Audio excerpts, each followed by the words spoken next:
Hello everyone, जय जगन्नाथ। मु समस्त को स्वागत करुच्ची लर्न ओडिया यूट्यूब चैनल को।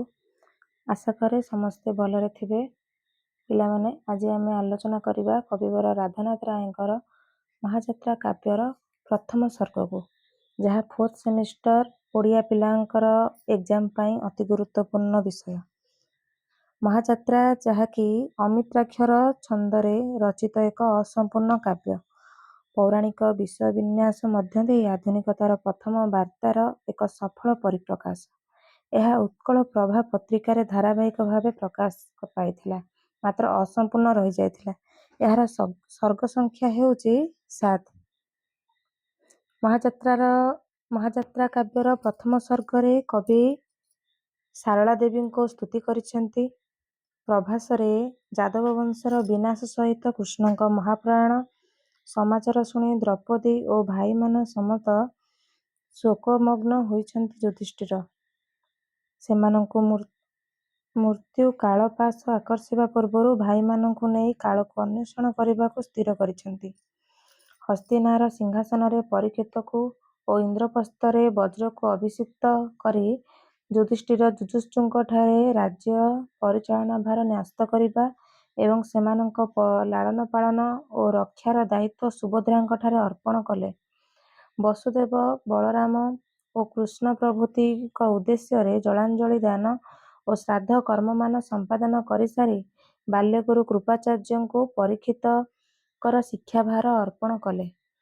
प्रजामानंक अनुरोध न रखी सेमानंक ठारु अनुमति भिक्षा अर्जन कले एवं द्रौपदी और भाई मानंको संगरे नहीं महाप्रस्थान यात्रा कले।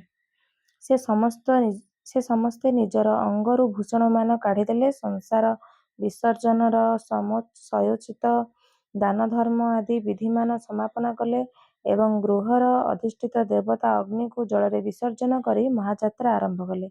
यह हेउची प्रथम सर्गर सारांश। एबे आमे डिस्कशन करिबा परीक्षा रिलेटेड किछि इम्पोर्टेंट शॉर्ट क्वेश्चन आंसर। महाजात्रा जहाँ कि कविवर राधानाथ रायंकर कृति। राधानाथ राय केबे और केउठी जन्म ग्रहण करथिले? राधानाथ राय बालेश्वर जिल्लार सोर अंतर्गत केदारपुर ग्राम रे 1848 मसीहा सेप्टेम्बर मास 28 तारिख रे जन्म ग्रहण करथिले। तांको पितामातांको नाम कौन थिला? तांको पितांको नाम थिला सुंदर नारायण राय और माता थिले तारिणी दासी। राधानाथ रायंको रचित काव्य गुड़िक कौन कौन?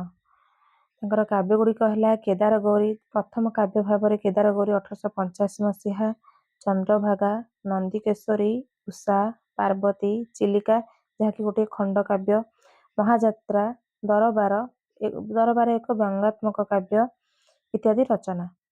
तुलसी स्तबक, जजाति केशरी, उर्वशी, दशरथ वियोग, भारत गीतिका, धवलेश्वर स्तोत्रम, सावित्री चरित, तीन बंधु, वंदना, निवेदन, प्रताप रुद्र, श्मशान दृश्य, एकाग्रता, दुर्योधनर रक्त नदी संतरण, चिलिकार सायंतन दृश्य, बाणहरण इत्यादि रचना।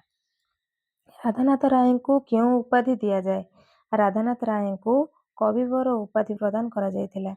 राधानाथ राय दुई संतानंकर नाम कौन थिला? शशिभूषण राय, रजनीभूषण राय। राधानाथ राय को किए कविवर उपाधि रे भूषित करथिले? राधानाथ राय को कविवर उपाधि रे भूषित करथिले बामुंडापति सार वासुदेव सुढल देव। महाजात्रा केते सर्ग विशिष्ट काव्य? 7 सर्ग विशिष्ट काव्य। महाजात्रा काव्य क्यों पत्रिका प्रकाशित? उत्कल प्रभा पत्रिका प्रकाशित। महाजात्रा काव्यर मुखबंध किए लिखिथिले? महाजात्रा काव्यर मुखबंध लिखिथिले मधुसूदन राव। महाजात्रा काव्य आरंभ रे कवि क्यों देवी को स्तुतिगान करिसेंती? सारला देवी। कुरुचूड़ामणिर अर्थ कौन? युधिष्ठिर। किरीटी शब्दर अर्थ कौन? किरीटी शब्दर अर्थ होची अर्जुन। एही काव्य सुजोधन काहाकू कुहा जायछि? एही काव्य दुर्योधन को सुजोधन बोली कुहा जायछि। युधिष्ठिर निजर सिंहासन को क्यों सिंहासन बोली कहिचंती? ଯୁଧିଷ୍ଠିର ନିଜର ସିଂହାସନକୁ ସନ୍ତାପର ସିଂହାସନ କହିଛନ୍ତି। ପିଲାମାନେ ଯେତେବେଳେ ତାଙ୍କର ଅତି ପ୍ରିୟ ଲୋକମାନେ ଯେତେବେଳେ ଯୁଧିଷ୍ଠିରଙ୍କର ମୃତ୍ୟୁବରଣ କରିଛନ୍ତି ଆଉ ତାଙ୍କୁ ରାଜ୍ୟରେ ରାଜା ବୋଲି ଘୋଷଣା କରାଯାଇଛି, ତ ସେଇ ସିଂହାସନରେ ବସିବାକୁ ସେ ସନ୍ତାପର ସିଂହାସନ ବୋଲି କହିଛନ୍ତି। ଦ୍ରୁପଦର କନ୍ୟା କିଏ? ଦ୍ରୁପଦଙ୍କ କନ୍ୟା ହେଉଛନ୍ତି ଦ୍ରୌପଦୀ। ଦ୍ରୌପଦୀଙ୍କୁ ଆମେ ଯାଜ୍ଞସେନୀ ବୋଲି ବି କହିଥାଉ। ସେ ପଞ୍ଚବତୀ ବରଣ କରିଥିଲେ।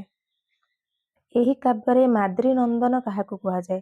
ମାଦ୍ରୀଙ୍କର ନନ୍ଦନ ହେଉଛନ୍ତି ନକୁଳ ଓ ସହଦେବ। କିଏ କହିଥିଲେ ସୁଖୀ ଥିଲି ବନେ ଦୁଃଖୀ ହେଲି ସିଂହାସନେ? ଦ୍ରୌପଦୀ କହିଥିଲେ। ଯୁଧିଷ୍ଠିର ତାଙ୍କ ରାଜ୍ୟ ସିଂହାସନ ଭାର କାହା ହାତରେ ଅର୍ପଣ କରିଛନ୍ତି? ପରୀକ୍ଷିତଙ୍କ ହାତରେ ଅର୍ପଣ କରିଛନ୍ତି। ଯୁଯୁତ୍ସୁଙ୍କ ପିତାଙ୍କ ନାମ କ'ଣ? ଯୁଯୁତ୍ସୁଙ୍କ ପିତାଙ୍କ ନାମ ହେଉଛି ଧୃତରାଷ୍ଟ୍ର। ଧୃତରାଷ୍ଟ୍ର ଯିଏ କି ଯୁଯୁତ୍ସୁ ତାଙ୍କର କ'ଣ କରିଥିଲେ ନା, ମହାଭାରତ ଯୁଦ୍ଧ ଯେତେବେଳେ ଆରମ୍ଭ ହେଲା ସେତେବେଳେ ଯୁଯୁତ୍ସୁ କ'ଣ ଥିଲେ, ପାଣ୍ଡବଙ୍କ ପଟରେ ଯାଇଥିଲେ ଆଉ କୌରବଙ୍କ ପଟ ଛାଡ଼ି ଦେଇଥିଲେ। ସେଥିପାଇଁ କୌରବଙ୍କ ଭିତରେ ଜଣେ ହିଁ ବଞ୍ଚିଥିଲେ ଯାହାଙ୍କ ନାଁ ହେଉଛି ଯୁଯୁତ୍ସୁ। ଇଏ ହେଉଛନ୍ତି ଧୃତରାଷ୍ଟ୍ରଙ୍କ ପୁତ୍ର। ଅଭିମନ୍ୟୁଙ୍କ ପତ୍ନୀଙ୍କ ନାମ କ'ଣ? ଅଭିମନ୍ୟୁଙ୍କ ପତ୍ନୀଙ୍କ ନାମ ଉତ୍ତରା। ଉତ୍ତରାଙ୍କର ଗର୍ଭକୁ ଶର କିଏ ମାରିଥିଲେ? ଅଶ୍ୱତ୍ଥାମା। ଉତ୍ତରାଙ୍କ ଗର୍ଭଜାତ ଶିଶୁକୁ କିଏ ରକ୍ଷା କରିଥିଲେ? ଶ୍ରୀକୃଷ୍ଣ। ଯେତେବେଳେ ଅଶ୍ୱତ୍ଥାମା ତାଙ୍କ ଶରରେ ଉତ୍ତରାଙ୍କ ଗର୍ଭରେ ଯେଉଁ ଶିଶୁ ଅଛି ତାକୁ ମାରିବାକୁ ଚେଷ୍ଟା କରିଥିଲେ, ସେତେବେଳେ ଶ୍ରୀକୃଷ୍ଣ ତାଙ୍କର ସୁଦର୍ଶନ ଚକ୍ର ଦ୍ୱାରା ସେ ଶରକୁ ବିନାଶ କରିଥିଲେ, ଯାହାଦ୍ୱାରା କି ଉତ୍ତରାଙ୍କ ଗର୍ଭରୁ ପରୀକ୍ଷିତଙ୍କର ଜନ୍ମ ହୋଇଥିଲା। ଦୈପାୟନ କିଏ? ଦୈପାୟନ ହେଉଛନ୍ତି ବ୍ୟାସଦେବ, ଯିଏକି ମହାଭାରତ ରଚନା କରିଥିଲେ। ସଂସ୍କୃତ ମହାଭାରତର ରଚୟିତା ହେଉଛନ୍ତି ବ୍ୟାସଦେବ, ଯାହାକୁ ବ୍ୟାସ ମୁନି ବୋଲି କୁହାଯାଏ। ବାଦରାୟଣ କିଏ? ବାଦରାୟଣ ହେଉଛନ୍ତି ଶୁକଦେବ। ସାରଙ୍ଗଧର କିଏ? ସାରଙ୍ଗଧର ହେଉଛନ୍ତି କୃଷ୍ଣ। ସବ୍ୟସାଚୀ କିଏ? ସବ୍ୟସାଚୀ ଅର୍ଜୁନ। ଆରଣ୍ୟକ ବେଶରେ ପଞ୍ଚୁପାଣ୍ଡବ ମାନେ କ'ଣ ପରିଧାନ କରିଥିଲେ? ବକ୍କଳ ପରିଧାନ କରିଥିଲେ। ଯେତେବେଳେ ସେ ରାଜ୍ୟଭାର ଛାଡ଼ି ବଣକୁ ଗମନ କରିଛନ୍ତି, ଆରଣ୍ୟକ ବେଶ ଗ୍ରହଣ କରିଛନ୍ତି, ସେଇ ବେଶରେ ସେ ବକ୍କଳ ଧାରଣ କରିଛନ୍ତି। ରାଧାନାଥଙ୍କୁ କିଏ ରାୟବାହାଦୁର ଉପାଧିରେ ଭୂଷିତ କରିଥିଲେ? ବ୍ରିଟିଶ ସରକାର। ମହାଯାତ୍ରା କାବ୍ୟଟି କବି ରାଧାନାଥ ରାୟଙ୍କ ଶାରଳା ମହାଭାରତର କେଉଁ ପର୍ବ ଅବଲମ୍ବନରେ ରଚନା କରିଛନ୍ତି? ଏ ପ୍ରଶ୍ନଟି ପିଲାମାନେ ତମମାନଙ୍କ ପାଇଁ ଏ ପ୍ରଶ୍ନର ଆନ୍ସର ଯାହାକୁ ଆସୁଥିବ କମେଣ୍ଟ ମାଧ୍ୟମରେ ଜଣାଇବ। ଆଉ ଯଦି ଏଇ ଭିଡ଼ିଓଟି ତୁମକୁ ଭଲ ଲାଗିଲା, ଲାଇକ୍, ସେୟାର ଆଉ ସବସ୍କ୍ରାଇବ୍ କରିବ। ଆଉ ୟା ପରବର୍ତ୍ତୀ ମୁହୂର୍ତ୍ତରେ ମୁଁ କେଉଁ ବିଷୟରେ ତୁମର ଭିଡ଼ିଓ ବନେଇବି ତାକୁ ତୁମେ କମେଣ୍ଟରେ କହିବ।